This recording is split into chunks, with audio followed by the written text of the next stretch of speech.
Hey, it's Michael, and I've got something really special for you today on April 1st. This is a brand new tree introduction that we are bringing to market this year. We got to talk about it.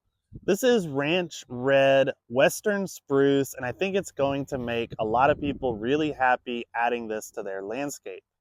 So many people are just over the lush green look of your traditional spruces and firs and pines. And so some new breeding has given us this really cool kind of rusty red, almost orangey tone with little hints of tan, and it just blends into the Western landscape very seamlessly.